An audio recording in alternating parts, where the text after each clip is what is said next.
Ivan Demidov, Ivan Demidov. Tes mains sont magiques, sont toutes sauf basiques.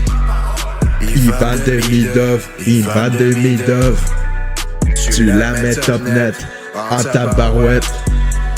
Jamais de la vie, je pourrais assez remercier les Blackhawks de pas t'avoir drafté. Je veux t'avoir sur le powerplay Jusqu'à la fin de l'éternité. Let's go, chat! Let's go, Ivan Demidov! C'est l'éclosion d'Ivan Demidov depuis quelques matchs, et particulièrement ce soir. Il a été incroyable, Ivan. Il vend des buts, il vend du rêve, il vend de la majestuosité, il vend des orgasmes, il vend de tout, man! Il vend de tout! Il vend de tout! Il vend des chandails faits par AI aussi. Il vend de tout! Salut à toutes et à toutes, c'est Ismaël. Aujourd'hui, on se retrouve pour une nouvelle vidéo. Aujourd'hui, on est là pour le review d'après-match du match entre le Canadien et les Predators. Gros match de Ivan Demidov, gros match du deuxième trio, un but de Caulfield, des points de Nick Suzuki. C'est ce qu'on veut voir en cette fin de saison. 4e victoire de suite du CH, 5e victoire lors des 6 derniers matchs. Jacob Fowler qui était dans les nets. Premier match d'un back-to-back en fait. Ça va être crazy. Crazy, pour vrai, crazy stuff. Pour le Canadien de Montréal, gros match le fun en ce samedi soir, mesdames et messieurs. Avant de rentrer comme d'habitude dans l'analyse du match, je vais vous dire mon opinion, je vais décrire ce qui s'est passé, je vais parler de ce que j'ai aimé, de ce que j'ai moins aimé. Mais je vous invite à vous abonner à la chaîne si ce n'est pas déjà fait. Si vous voulez des vidéos comme ça à peu près à tous les jours, un review après tous les matchs, des streams pendant les matchs, des shorts, du contenu, tout lié au Canadien de Montréal, ton équipe préférée dans la Ligue nationale. Ça va être updaté avec tout ce qui se passe, d'ailleurs, avec cette équipe-là aussi, si tu veux les nouvelles. Tout ça passe ici, mon gars. Fait que abonne-toi, active la cloche de notification. 80% des gens qui regardent les vidéos ne sont pas abonnés, donc si tu peux être abonné, m'aider à me rendre à 3000 abonnés, ça serait quand même assez magnifique. Aussi, si vous pouvez atteindre 100 likes sur cette vidéo-là. 93 likes. 93. Tu sais quoi? 193. Êtes-vous capable de faire ça? Ce serait un record de likes, je pense, sur un review. 193. 193 likes sur la vidéo, c'est-tu possible? Si chaque personne qui regarde la vidéo like, je pense qu'on est capable de battre le record du like. Fait que toi qui regarde, prends un petit 2 secondes. Merci. Bon, donc victoire du Canadien 4-1. On est passé à ça, d'avoir un jeu blanc de Jacob Fowler. Ça, quel but de marde. Sérieusement, Zachary Lheureux, qui a rendu tout le monde malheureux, parce que tout le monde était là, yes, un jeu blanc de Fowler, on était tous excités.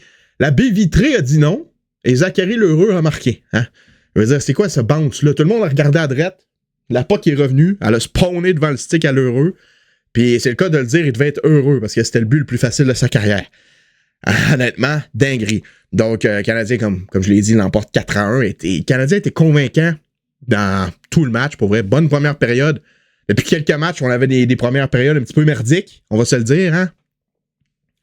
On s'est dominé au chapitre des tirs, pogné des pénalités tôt dans le match. On réussissait à rester dans le match grâce aux performances de Dobèche puis de nos gardiens. Mais là, aujourd'hui, le Canadien a bien commencé le match. Ils ont bien joué du début à la fin. Que ce soit offensivement et que ce soit défensivement. Le Canadien était physique. Je trouve qu'il joue de plus en plus hermétiquement. C'est de plus en plus convaincant. Il y a un aspect physique qui se rajoute. J'aime bien ce que je vois chez le Canadien depuis le match contre les Highlanders, pour vrai. J'aime bien ce que je vois du Canadien depuis le match contre les Highlanders la semaine dernière. On dirait qu'ils jouent en équipe. On dirait que tout va mieux.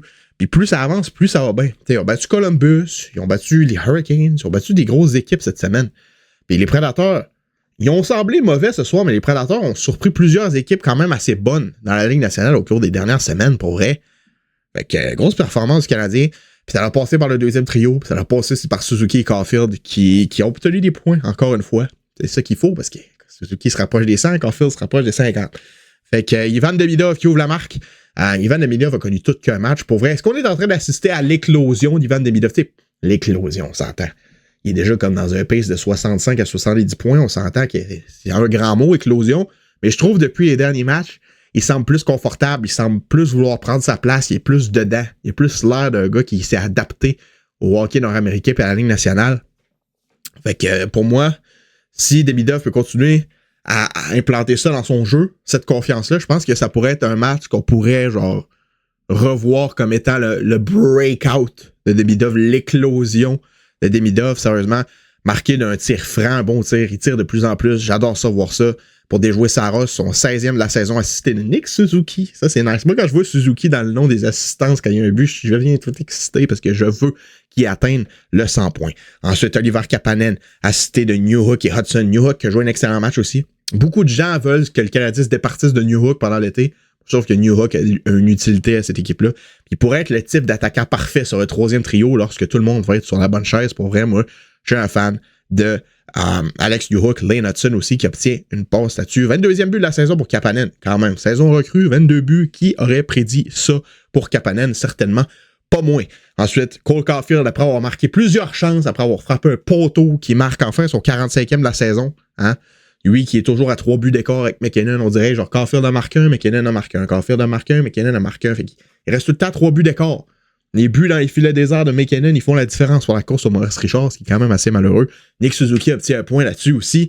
Et puis Alex Newhook sur un jeu magnifique de Ivan Demidov, encore une fois, une passe magnifique. Il tirait, frappé le poteau, il a récupéré la rondelle, a tiré 3 joueurs, les a feintés, passe du revers parfaite à Newhook, qui marque son 11e de la saison. Veut pas Newhook, 11e but de la saison. Avec tous les matchs qu'il a manqués, on sentait qu'il a été absent genre de novembre à mars, là, de novembre à fin février.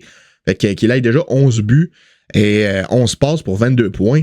C'est quand même une saison impressionnante pour Newhook. Puis moi, pour vrai, je veux le voir faire partie du futur proche de cette équipe-là parce que je trouve qu'il fit bien. Zachary Lheureux, après le but de marde, comme on s'est dit, pour le Québécois, qui a rendu tout le monde malheureux. Hein?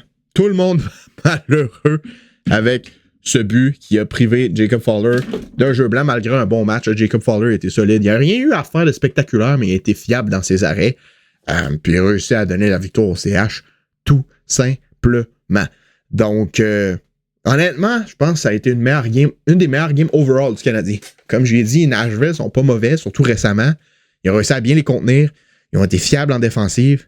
J'ai pas vu de revirement flagrant. J'ai pas vu d'erreur en défensive qu'on a l'habitude de voir. Le Canadien a été solide en zone neutre. Le Canadien a joué hermétiquement. Le Canadien a été solide en offensive aussi. Gros match des leaders. Suzuki qui est maintenant à 12 points du chapitre des 100, 88 points. Il reste quoi? 10 matchs à la saison?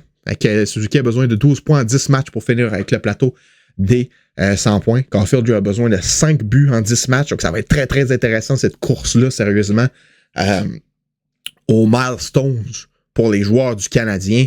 J'ai très très hâte de voir. Moi, sérieusement, si les deux pouvaient atteindre leur objectif, ça serait nice.